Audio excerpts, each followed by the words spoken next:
Obunachilar, sizlar bilan men ekan do'stlar. Mening kanalim yaxshi kelibsizlar obunachilar. Tinchmisizlar? Sog'liqlar yaxshimisizlar? Ancha bo'ldi shu kanalni o'chirib tashladim. Sizlarga bir yangiligim bor. Hozir.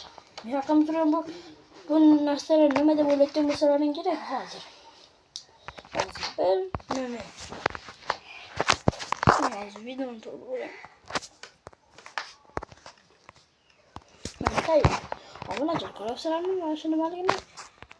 Mana ko'ribsizlarmi? Mana bu eng kuchli aslahalarimiz. Bu sizlar oddiy bir karra 3 karra sehrlangan flash deb o'ylayapsizlar, to'g'rimi? Mana buni kitobda sehrlanganlarini. Kitob sehri shunchalik kuchli bo'ladi. Mana flashda, mana buni qaranglar-da. Mana shu ko'rayotgan bo'lsalaring kerak, to'g'ri obunachilar? Bu eng kuchli aslahalar. Ularda agar sizlar kanalimga hozir yan kanalimga obuna bo'lib, like va podpiskani to'ldirib tasalaring kanalda, men sizlarga bu super aslahalarni qayda olganimni aytaman. Hozir kiyamizmi? Eng kuchli aslahalar tasavvur qanchalik baquvvatligini. Sizlar shunchalik kuchliki bu jonivorlar ham hech narsa muhur ta'sir qilmaydi. Sizlarga buni kreating o'tib keladigan obunachilar. Kreating o'tamiz. Hozir sizlarda bitta hozir osongina oddiy zombi sanab ko'rmaymiz. Mana sizlar uchun obunachilarim uchun Vardeni sinaymiz. Varden. Mana shu Vardenni paydo qilamiz. O'tamiz. Qilamiz. Kreating survival qilamiz obunachilar. Ya'ni kreasarim Varden mana shu yerda. Varden mana ke. Varden. Men bu yoqdaman. Varden keldi mana. Chiqsanki. Ko'rasizlarmi obunachilar? Menga urdi tamom bo'ldi. Ko'rasizlarmi obunachilar? Hatto yana bir marta ko'rsatib olaman. Ko'rmaganlar uchun men obunachilar. Baqa ke. Ko'rasizlarmi? Bu super aslahalar bular.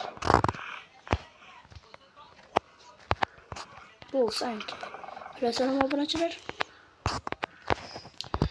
Ko'rasizlarmi obunachilar? Bu haqiqiy eng super aslahalardir.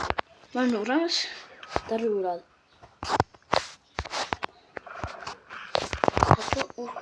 Ne yaptı?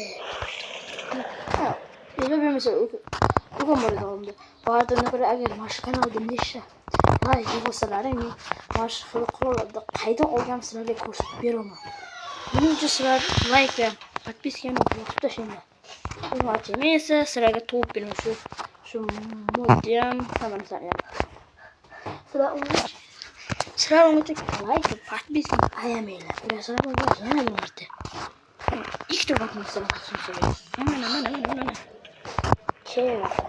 Obunachilar ko'rasizlarmi? Men haqiqiy super pro bo'lganman. Sizlar buni qilichini ko'ringlar endi. Qilichini ko'ringlar, qilichini. Vardini qo'ymay yana bir zarba doldira qilichini. Bunchalik kuchli qurolni hech kim ko'rmagan. Obunachilar bu Minecraftda eng zo'r sirri. Obunachilar iltimos sizlardan kanalga obuna bo'lib qo'yinglar. Agar kanalda 100 obunachiga ega bo'lsak, men sizlarga shuni qayda olganimni ko'rsataman. Obunachilar